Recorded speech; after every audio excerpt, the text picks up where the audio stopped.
તો ચેપ્ટર 13 સંભાવના total 7 માર્કનું chapter આવશે ઓપ્શન સિવાય. એમાં 2 એમસીક્યુ આવશે, 2 માર્કનો એક દાખલો આવશે અને 3 માર્કનો એક દાખલો આવશે. ઓપ્શન સહિતની વાત કરીએ તો ઓપ્શન સહિતમાં 2 માર્કના 2 દાખલા હશે, એટલે ઓપ્શન સહિત 9 માર્કનું ચેપ્ટર થાય. 2 માર્કના 2 દાખલા આવશે, એકની ઓરમાં એક, અને 3 માર્કનો દાખલો પણ આમાં ફિક્સ છે. કયા સ્વાધ્યાયનો આવે, મોટા ભાગે એનો જ હોય છે, એટલે 3 માર્ક માટે એક બીજી રીત ફિક્સ થઈ જાય તમારે. એટલે આગળ જે 5 દાખલા આપણે ગણ્યા એવો છઠ્ઠો દાખલો ચેપ્ટર 13 નો સ્વાધ્યાય 13.3 જે આવશે એનો જ મોટા ભાગે 3 માર્કમાં દાખલો હોય છે. જો 13.1 ના સૂત્ર જોઈએ, શરતી સંભાવના. શરતી સંભાવના એટલે સંભાવનામાં શરત જેવું આપ્યું હશે કે જો ઘટના એ આપેલ હોય તો ઘટના બી ની સંભાવના શોધો. ઘટના બી ની સંભાવના શોધો. એ અને બી ની જગ્યાએ વાક્યો હશે તો આને સંકેતમાં કોણ કેવી રીતે લખાય, તો શરતી સંભાવના એટલે આવો ઓબ્લિક વાળો સંકેત આવશે. આપેલ ઘટના પાછળ લખવાની અને જેની સંભાવના શોધવી હોય એ આગળ લખવાની.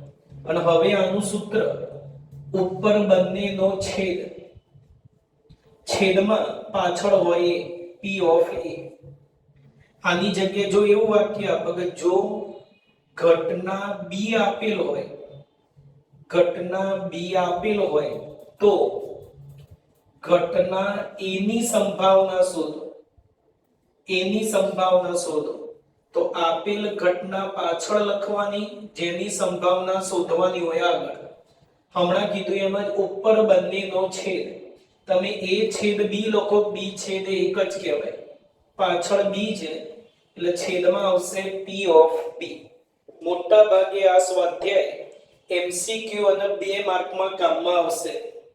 લા થઈ શરતી સંભાવનાનું સૂત્ર.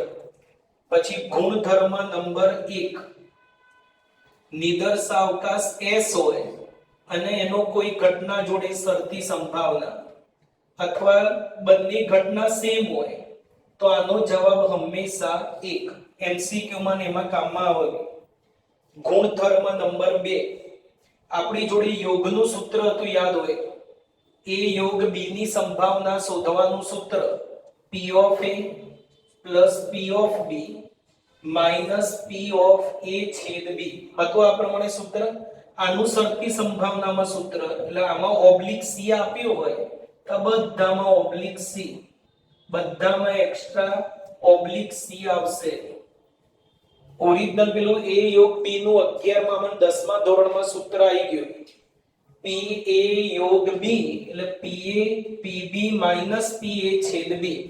અને શરતી સંભાવના હોય તો ઓબ્લિક આ રીતે C એક્સ્ટ્રા આવશે.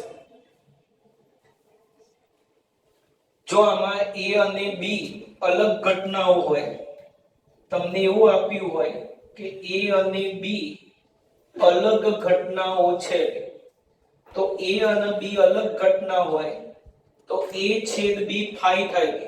ધોરણ 11 ચેપ્ટર 2 ગણ ચેપ્ટર. A અને B પરસ્પર અલગ ઘટના એટલે A છેદ B ફાઈ. A છેદ B ફાઈ તેની સંભાવના શું થાય? ખાલી ગણની સંભાવના હંમેશા 0.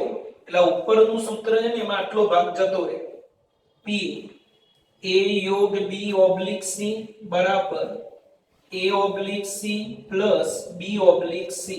છેદ વાળો ભાગ 0 થઈ જાય. A અને B અલગ ઘટના તો A છેદ B ફાઈ, A છેદ B ફાઈ હોય તેની સંભાવના થઈ જાય 0. ગુણધર્મ નંબર 3, યાદ હોય તો બુકમાં આવું સૂત્ર હતું, ડેશ કાઢવાનું સૂત્ર PA ડેશ એટલે 1 minus P of A.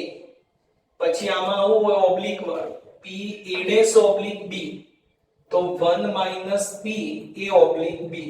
Dash ઉપરથી જતો રહે. ઓરિજિનલ સૂત્ર આવું હતું 11મા ધોરણમાં કે પી એ ડેશ એટલે 1 માઈનસ પી એ, પણ એ ડેશ ઓબ્લિક બી હોય તો 1 માઈનસ પી એ ઓબ્લિક બી.